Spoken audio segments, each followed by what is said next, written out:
Good evening, नमस्कार। मेरा नाम है अनुराग दीक्षित और आप सभी का स्वागत है माई पाठशाला डिफेंस में। इसको मेरी तरफ घुमा दो। तो चलिए आज की अपनी क्लास में अगले पॉइंट को लेकर शुरू करते हैं। देखिए, ज्योमेट्री में मैंने आपके लिए शुरू किया था सर्किल वाला पार्ट।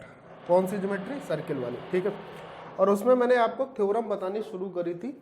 तो उसमें हम लोग 5 थ्योरम तक कंप्लीट कर चुके थे। थ्योरम नंबर 5 तक उसमें हमने कंप्लीट कर लिया था। तो अब यहाँ पर हम लोग देखेंगे थ्योरम नंबर 6 को। कौन सी थ्योरम? Theorem number 6। चलिए देखते हैं क्या है थ्योरम नंबर 6। सर्किल की और उसकी बेसिक प्रॉपर्टीज जो हम लोग थे ना उसको पढ़ रहे थे। Circle and basic properties, circle and it's basic properties, it's basic properties. Circle और उसके मूल गुणधर्म जो होते हैं ना वही हम लोग पढ़ रहे थे। उसमें हम लोगों ने 5 थ्योरम तक यानी 5 कॉन्सेप्ट को सीख लिया था। तो अब हम लोग इसके बाद कॉन्सेप्ट नंबर 6वें से आगे बढ़ेंगे, ठीक है। चलिए शुरुआत करते हैं कॉन्सेप्ट नंबर 6 से, या थ्योरम नंबर 6 से। देखिए थ्योरम नंबर 6। अब अगर मैं बात करूं कि थ्योरम 6 होती क्या है इसकी, तो आप देखो क्या होती है। थ्योरम नंबर 6 पर मैं बात करता हूं कि अगर किसी सर्किल में कोई 2 कॉर्ड है और वो 2 कॉर्ड किसी एक पॉइंट पर आपस में इंटरसेक्ट करती हैं, तो क्या होता है कि वो दोनों कॉर्ड के बीच में एक रिलेशन बनता है, ठीक है। उसको हम लोग क्या बोलते हैं? थ्योरम नंबर 6 में उसको हम लोग लाई करते हैं। देखिए ऐसे बोलते हैं, किसी वृत्त की 2 जीवाएं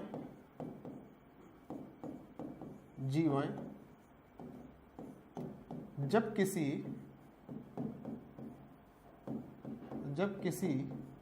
एक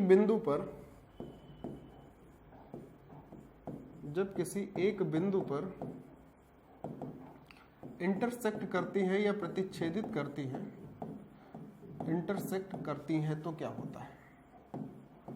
इंटरसेक्ट करती हैं तो क्या होता है? When the two chord of a circle intersect each other at a point, ठीक है। इसको मैं इंग्लिश में भी लिख देता हूं ताकि अब बच्चों को किसी भी प्रकार की कोई दिक्कत ना हो। When two chord of circle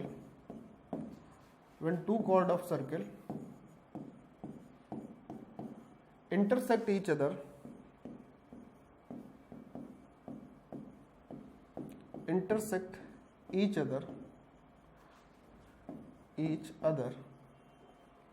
at a point,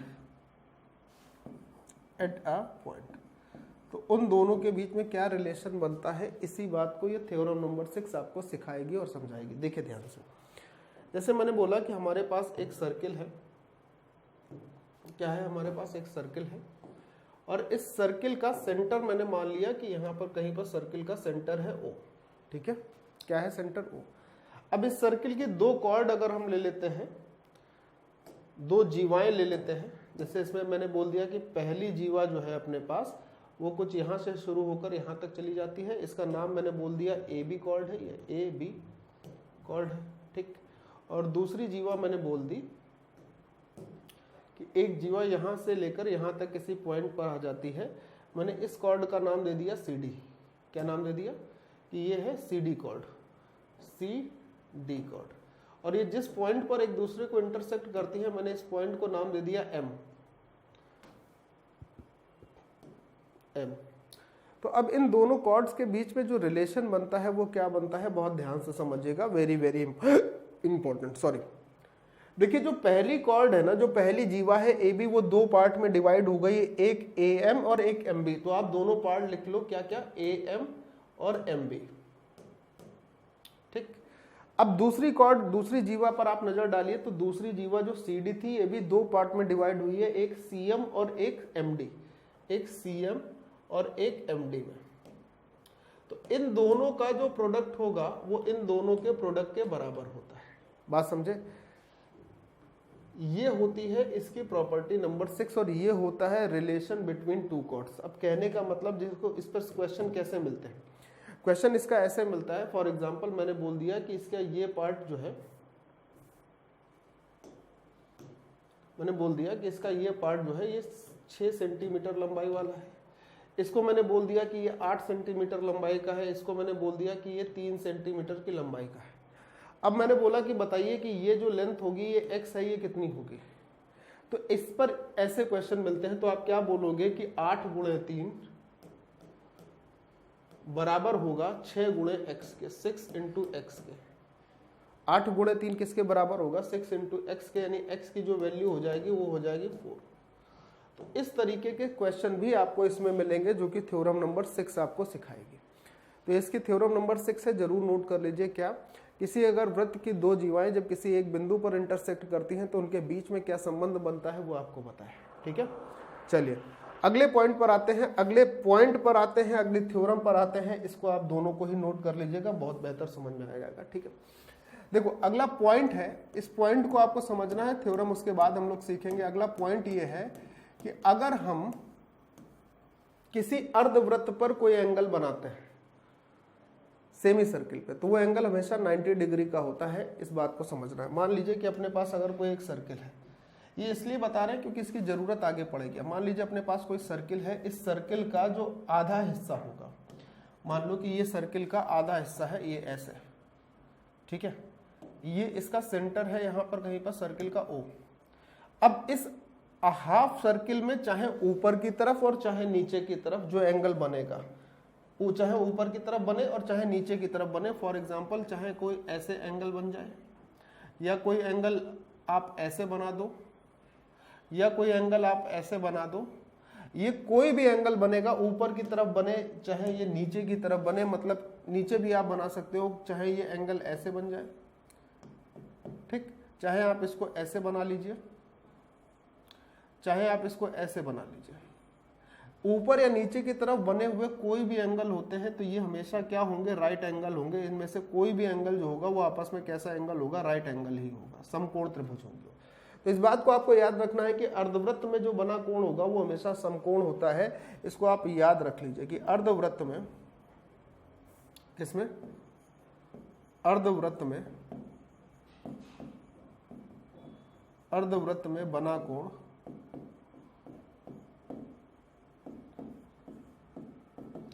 कोण क्या होता है, समकोण होता है। अर्धवृत्त में बना कोण समकोण होता है। आपको सबसे पहले तो ये बात इसकी याद रखनी होगी। अब जो मेन पॉइंट की बात आएंगे ना, इसके थ्योरम नंबर नेक्स्ट में या नेक्स्ट टू नेक्स्ट में, वो इंपॉर्टेंट होंगी। क्या होंगी, जब कभी भी हम परिवृत्त या अंतःवृत्त की बात करते हैं तो उस पर हम लोगों को क्या देखना होता है, ये हम लोग इस थ्योरम में डिस्कस करने वाले हैं, थ्योरम नंबर 7 में। किसमें, थ्योरम नंबर 7 में हम लोग यही डिस्कस करेंगे। इसको बहुत ध्यान से देखिएगा, ठीक है। तो अपने पास आती है थ्योरम नंबर 7।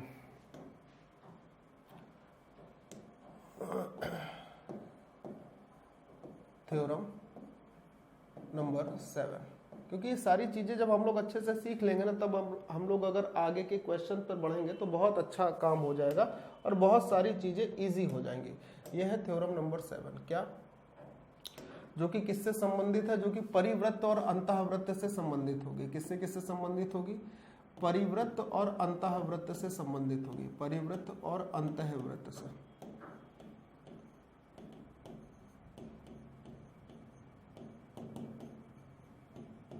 अंतःवृत्त से संबंधित, परिवृत्त का मतलब सर्कम सर्किल।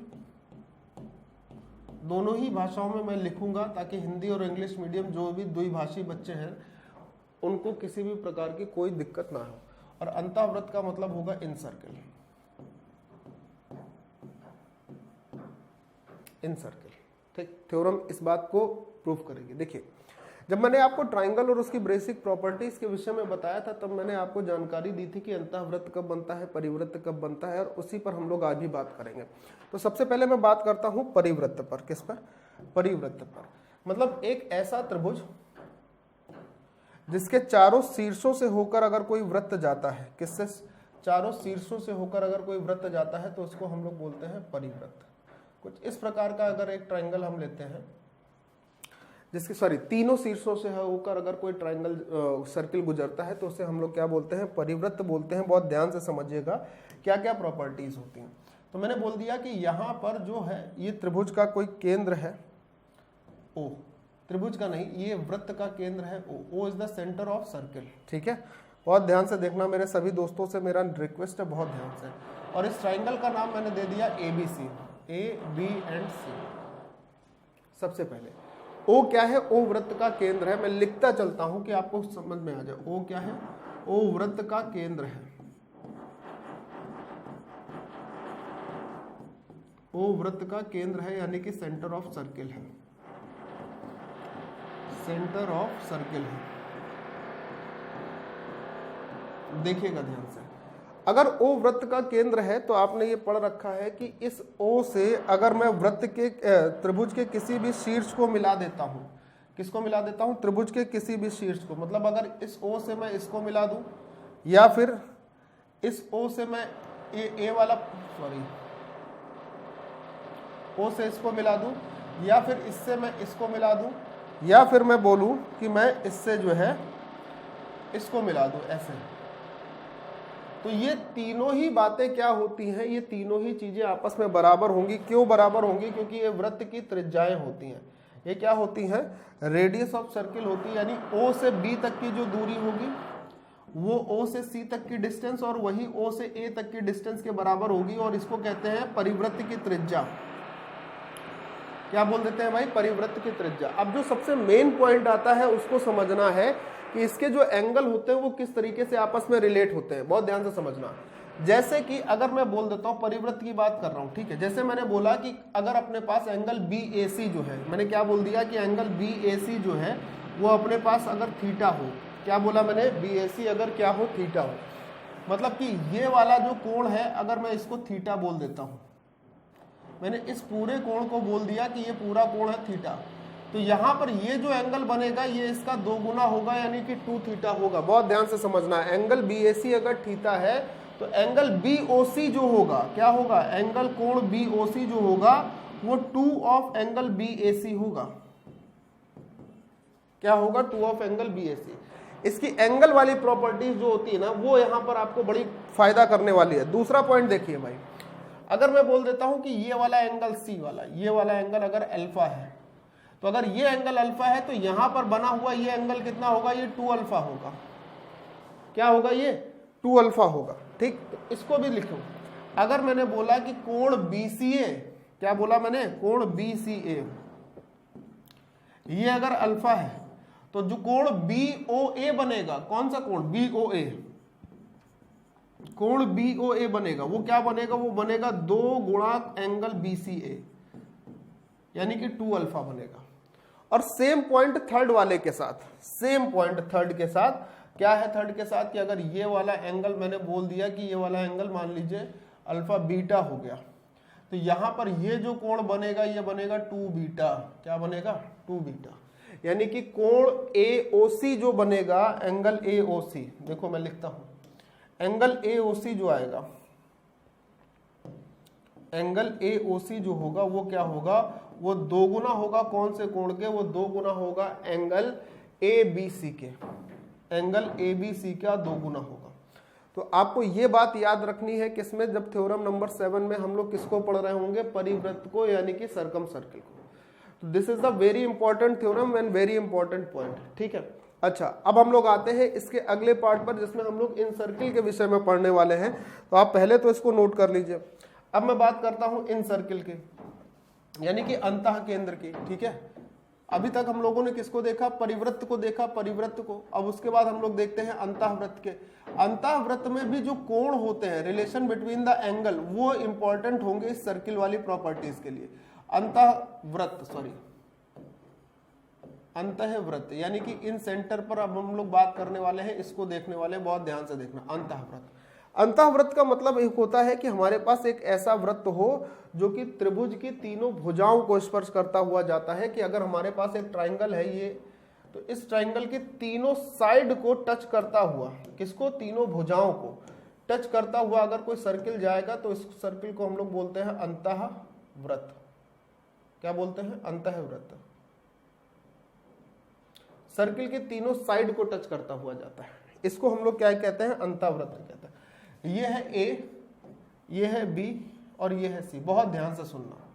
मैंने बोला कि O is the centre of the circle. O यहाँ पर वृत्त का केंद्र मान लेता हूं मैं कि ओ है वृत्त का केंद्र। अब अगर ओ वृत्त का केंद्र है, बहुत ध्यान से सुनिएगा, तो ओ से अगर मैं इस पॉइंट पर जहां पर ये टच होता है सर्किल को, इस पर परपेंडिकुलर डाल लेता हूं। क्या डाल देता हूं? परपेंडिकुलर, क्योंकि स्पर्शी और रेडियस के बीच में जो वो बनता है वो परपेंडिकुलर ही होता है, 90 डिग्री होता है। ये आपको मैं अभी पिछली थ्योरम से सिखा के आया हूं।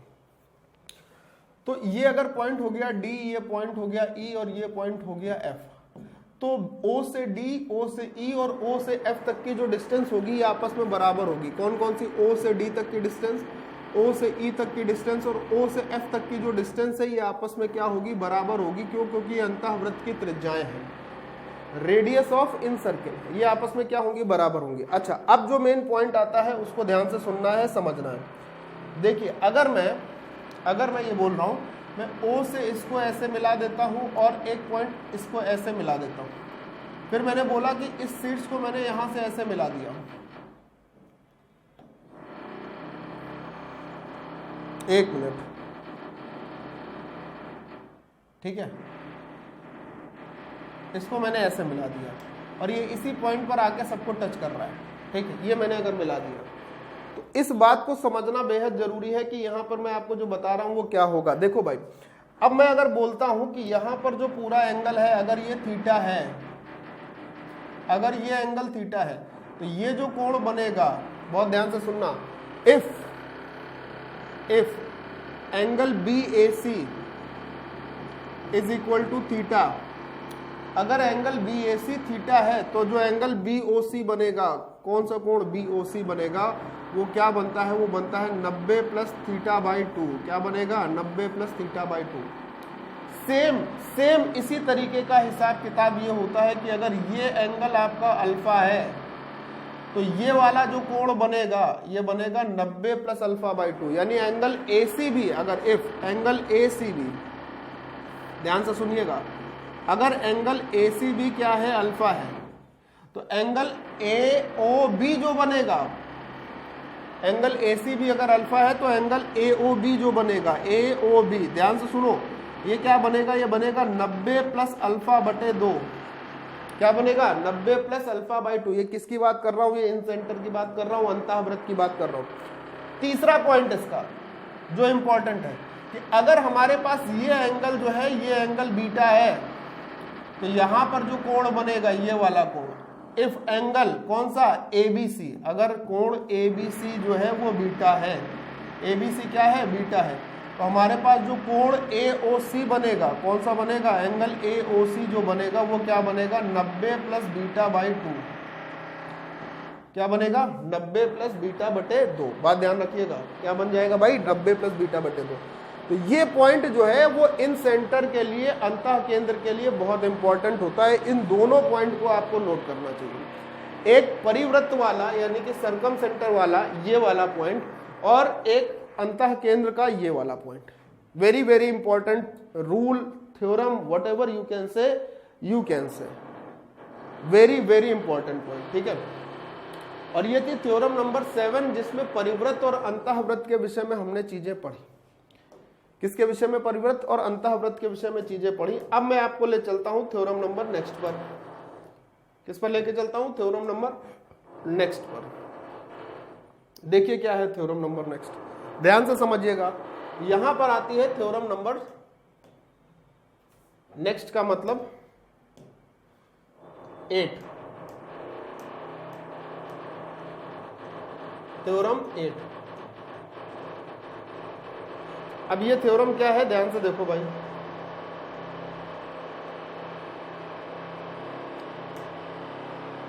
एक डायरेक्ट कॉमन टेंजेंट और एक ट्रांसवर्स कॉमन टेंजेंट, यानी कि एक उभयनिष्ठ स्पर्श रेखा और एक अनुदैर्ध्य स्पर्श रेखा के विषय में जो थ्योरम होती है वो हम लोग थ्योरम नंबर 8 में पढ़ेंगे। इसको मैं लिख देता हूं हिंदी और इंग्लिश दोनों में कि एक उभयनिष्ठ स्पर्श रेखा, उभयनिष्ठ स्पर्श रेखा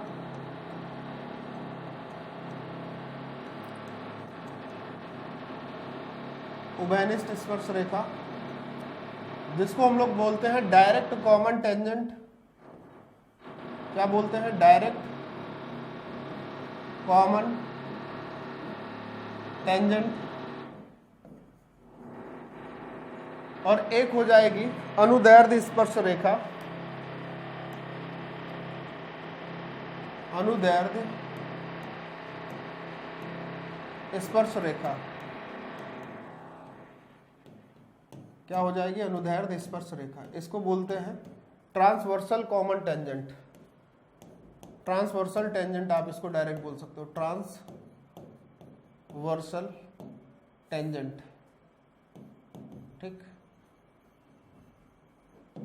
तो सबसे पहले इस चीज को हम लोग बेसिक पॉइंट जो है इसके, इसको पढ़ने से पहले उसको चेक करते हैं। देखो क्या है, अगर कभी ये बात हो जाए कि एक ही वृत्त पर कितनी स्पर्श रेखाएं खींची जा सकती है, how many tangent can be drawn in a single circle, अगर ये क्वेश्चन होता है, बेसिक सबसे बेसिक बात पर आ रहा हूं कि अगर हमारे पास एक वृत्त है और इस वृत्त पर कितनी स्पर्श रेखाएं खींची जा सकती हैं, अगर ये पूछता तो मान लो एक टेंजेंट ऐसे खींच देते, एक टेंजेंट ऐसे खींच देते, एक टेंजेंट ऐसे खींच देते, एक टेंजेंट ये हो जाती, एक टेंजेंट ये हो जाती, एक टेंजेंट ये हो जाती, फिर ऐसे हो जाती, फिर यहाँ टेंजेंट, फिर यहाँ टेंजेंट, फिर यहाँ टेंजेंट, फिर यहाँ टेंजेंट, फिर यहाँ टेंजेंट, ऐसे तमाम सारी टेंजेंट हम लोग बना सकते थे। तो सबसे पहली बात कि एक वृत्त पर अगर हमें स्पर्श रेखाएं खींचनी है तो एक वृत्त पर हम अनंत स्पर्श रेखाओं को खींच सकते हैं। क्या कर सकते हैं, इस बात को ध्यान रखना है। सबसे पहला पॉइंट क्या होगा, एक वृत्त पर जो इसका नोट पॉइंट होगा, सबसे पहला और बेसिक नोट पॉइंट क्या है कि एक वृत्त पर क्या, एक वृत्त पर अनंत स्पर्श रेखाएं खींची जा सकती हैं।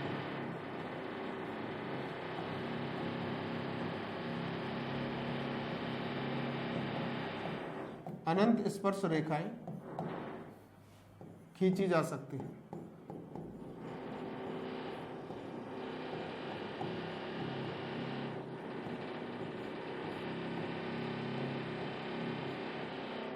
एक वृत्त पर अनंत स्पर्श रेखाएं खींची जा सकती हैं। There is a infinite number of tangent on a circle.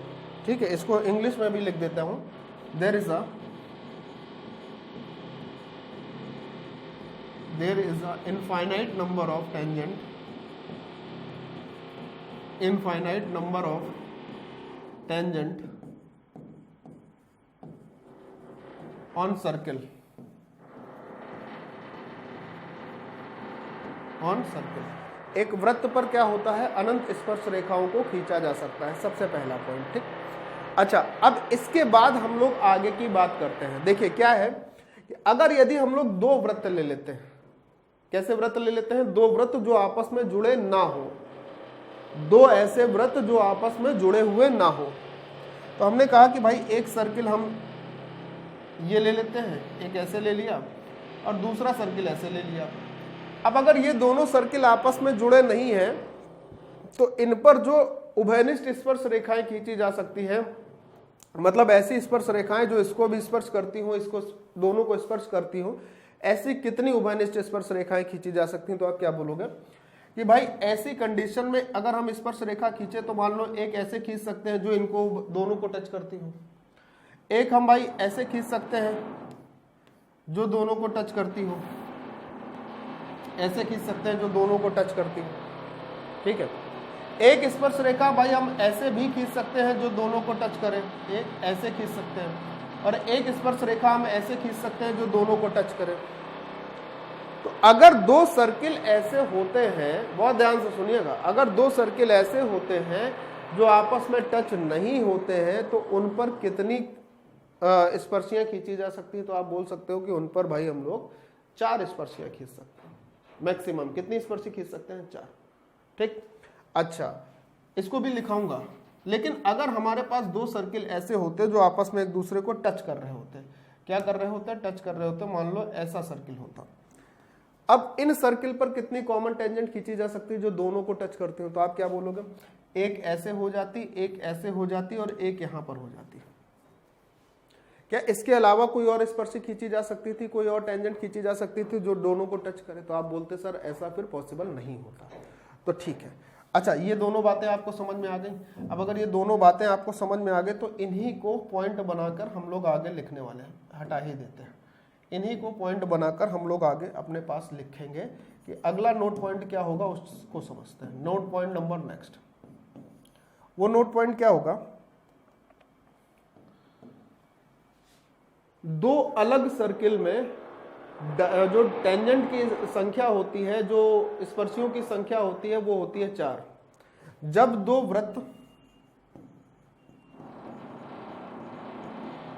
दो वृत्त एक दूसरे को स्पर्श नहीं करते हैं, एक दूसरे को स्पर्श नहीं करते हैं,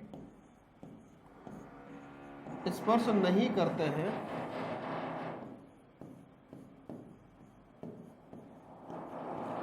जब दो वृत्त एक दूसरे को स्पर्श नहीं करते हैं तो उन पर 4 स्पर्शियां यानी 4 स्पर्श रेखाएं खींची जा सकती हैं। तो उन पर 4 स्पर्श रेखाएं खींची जा सकती हैं, 4 कॉमन टेंजेंट खींची जा सकती है, ऐसे लिख सकता हूं, 4 कॉमन टेंजेंट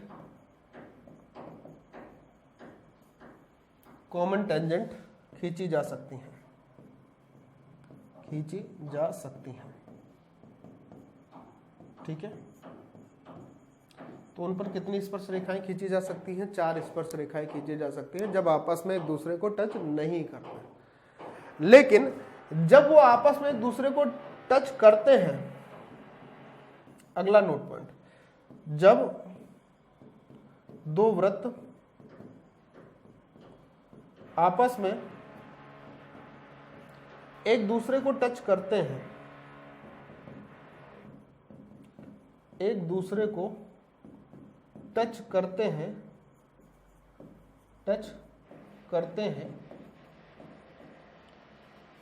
तो उन पर सिर्फ 3 स्पर्श रेखाएं, 3 कॉमन टेंजेंट ही खींची जा सकती हैं। तो सिर्फ 3 कॉमन टेंजेंट ही खींची जा सकती हैं। कॉमन का मतलब होगा उभयनिष्ठ, टेंजेंट का मतलब स्पर्श रेखा है। 3 कॉमन टेंजेंट ही खींची जा सकती हैं, टेंजेंट ही होती है। ठीक है, तो ये थ्योरम नंबर 8 के कुछ बेसिक पॉइंट थे। अब इस थ्योरम नंबर 8 को हम लोग आगे कंटिन्यू करते हैं। इसके बाद अब हम लोग इसके कॉन्सेप्ट पर, जो कि एक्चुअल थ्योरम है, उसको देख लेते हैं। ये इस थ्योरम के पहले का बेस तैयार हुआ है। अब इस थ्योरम को देखते हैं, जो कि इन्हीं पर आधारित है। किस पे? उभयनिष्ठ स्पर्श रेखा पर और अनुदैर्ध्य स्पर्श रेखा पर। तो चलिए शुरुआत करते हैं। यहाँ पर सबसे पहले हम बात करेंगे अनुदैर्ध्य स्पर्श रेखा की, यानी कि ट्रांसवर्सल कॉमन टेंजेंट की।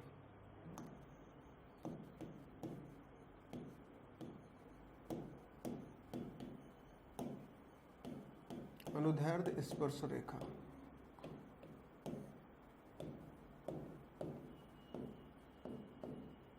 Transversal common tangent, transversal common tangent. सबसे पहले हम लोग इसको देखेंगे, ट्रांसवर्सल कॉमन टेंजेंट, उभयनिष्ठ अनुदैर्ध्य स्पर्श रेखा को बहुत ध्यान से देखना। ठीक है, अनुदैर्ध्य स्पर्श रेखा, चाहे वृत्त आपस में एक दूसरे को टच कर रहे हो या टच ना कर रहे हो, इस पर भी बच्चों को बहुत कंफ्यूजन होता है कि अनुदैर्ध्य स्पर्श रेखा बनती कहाँ पर। तो अगर टच कर रहे हो या ना कर रहे हो, तो दोनों पे ही हम लोग केसेस को देखने वाले हैं। देखिए, हमारे पास, जैसे हमने कहा कि हमारे पास 2 सर्किल हैं जो आपस में एक दूसरे को टच नहीं करते हैं। फॉर एग्जाम्पल हमने कहा एक सर्किल ये हो गया और दूसरा सर्किल हम ले लेते हैं ये वाला। 2 सर्किल हो गए। ठीक, ये बराबर रेडियस के भी हो सकते हैं और बराबर रेडियस के नहीं भी हो सकते, मतलब छोटे बड़े भी हो सकते हैं। अब यहाँ पर मैंने क्या किया कि यहाँ पर मैंने एक स्पर्श रेखा ऐसी खींची जो दोनों को टच करते हुए जा रही है। फॉर एग्जाम्पल कुछ इस तरीके से। ठीक है, एक स्पर्श रेखा ऐसी खींच ली जो दोनों को क्या करते हुए जा रही है, टच करते हुए जा रही है, कुछ यहां से ऐसा। ठीक है, कुछ ऐसे मान लो ये स्पर्श रेखा है। ठीक, जो किसी सर्किल को, जो हमारे पास दोनों सर्किल हैं, इन सर्किल को किसी पॉइंट पर टच करती है। मान लो ये पॉइंट है जहां पर ये टच कर रही है। इस पॉइंट को हमने बोल दिया कि ए पॉइंट है। जहां पर इसने इसको टच किया पॉइंट ए है, और जहां यहां इसको टच किया ये बोल दिया ये पॉइंट बी है।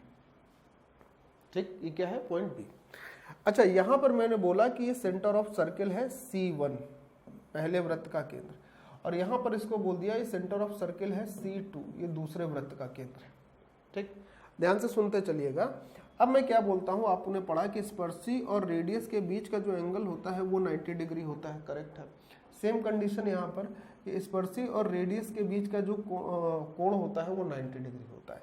अब अगर मैं यहाँ पर इनके केंद्रों को मिला देता हूँ, ये केंद्रों को मैंने मिला दिया, तो यहाँ पर जो सवाल पूछा जाता है वो पूछा जाता है कि इस अनुदैर्ध्य स्पर्श रेखा यानी AB की लंबाई क्या होगी।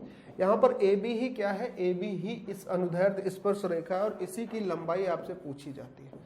AB ही अनुदैर्ध्य स्पर्श रेखा है, ट्रांसवर्सल कॉमन टेंजेंट है, और इसी की लंबाई पर आपसे क्वेश्चन पूछे जाते हैं। तो लंबाई पे क्वेश्चन निकलने में का तरीका क्या होता है, मान लो ये जो पॉइंट है यहाँ पर जहाँ पर दोनों एक दूसरे को ये काटते हुए हैं, इस पॉइंट को अगर मैं D बोल देता हूँ तो आपको ये जो दोनों त्रिभुज दिखेंगे कौन कौन से हैं, एक त्रिभुज AC1D और दूसरा त्रिभुज आपको दिखेगा DB1C2, DBC2। ये दोनों ही त्रिभुज आपस में एक दूसरे के कैसे त्रिभुज होंगे, ये त्रिभुज समरूप हो जाएंगे, और समरूपता यानी कि सिमिलरिटी से फिर हम लोग इसको आगे सॉल्व करते हैं।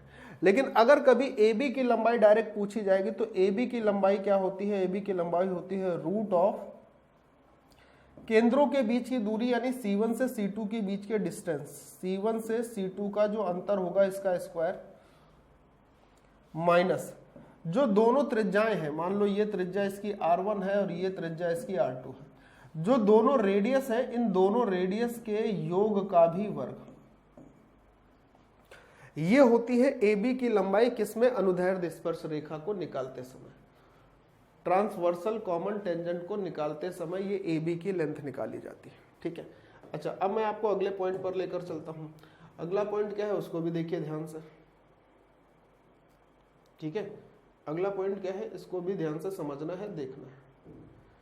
अगला जो पॉइंट है उसमें है आपके लिए डायरेक्ट कॉमन टेंजेंट यानी कि उभयनिष्ठ स्पर्श रेखा, डायरेक्ट कॉमन टेंजेंट यानी उभयनिष्ठ स्पर्श रेखा।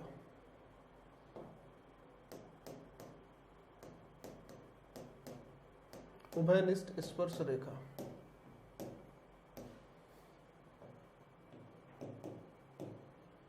उभयनिष्ठ स्पर्श रेखा जिसे बोलते हैं डायरेक्ट कॉमन टेंजेंट, क्या बोला जाता है, DCT, direct common tangent.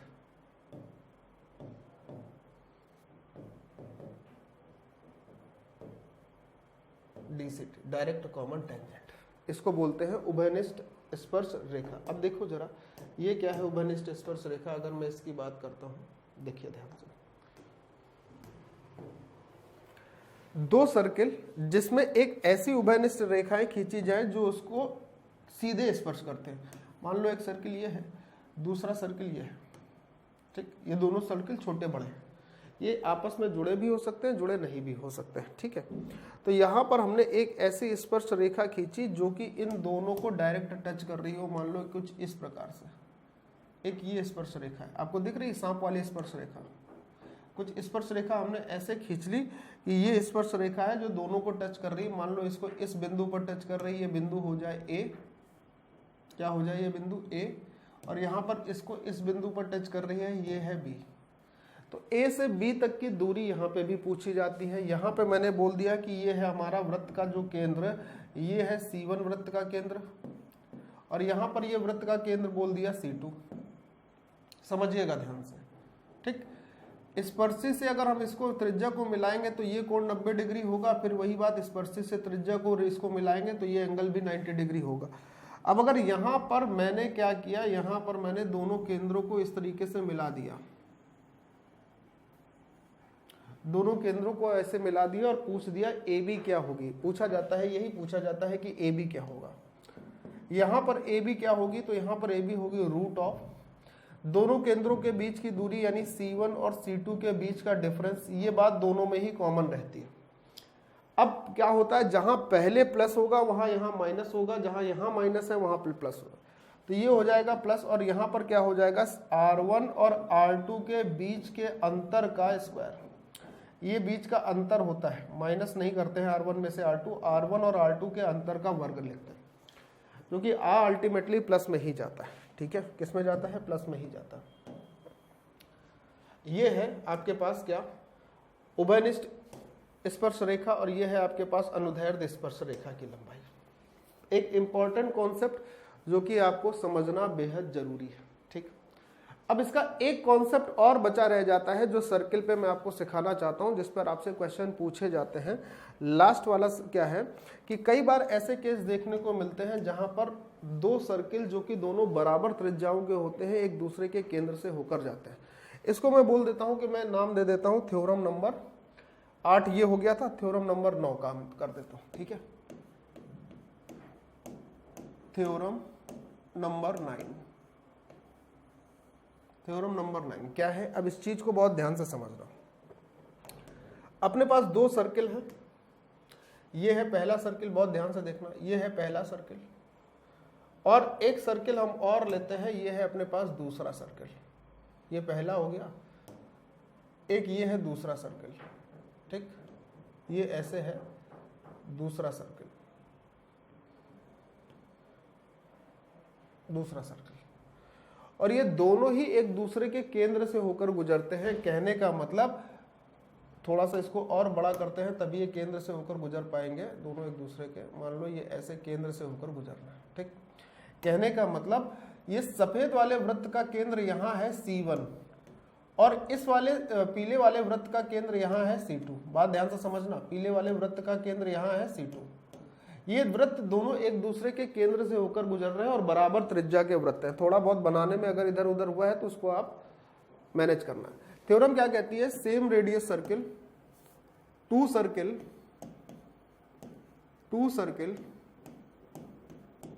passes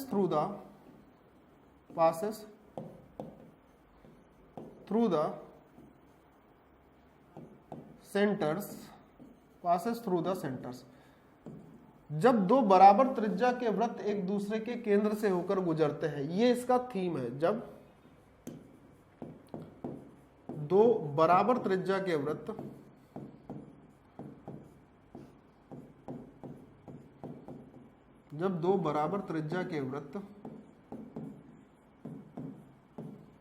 एक दूसरे के केंद्र से होकर गुजरते हैं, एक दूसरे के केंद्र से होकर गुजरते हैं,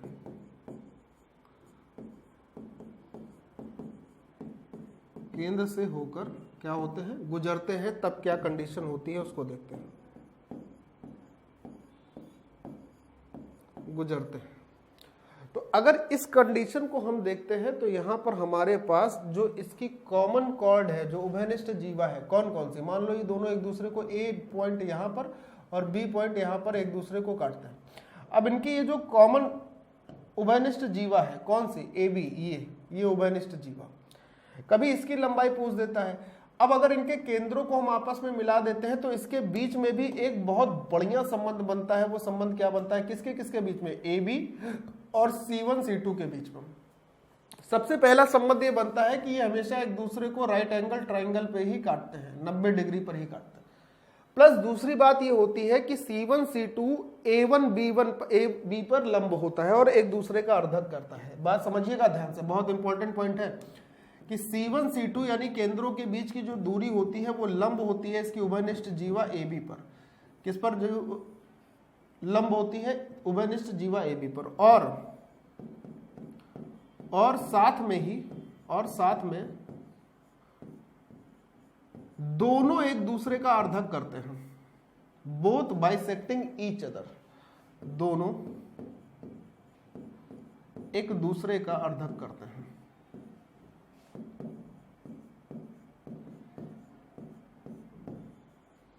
दोनों एक दूसरे का क्या करते हैं, अर्धक करते हैं।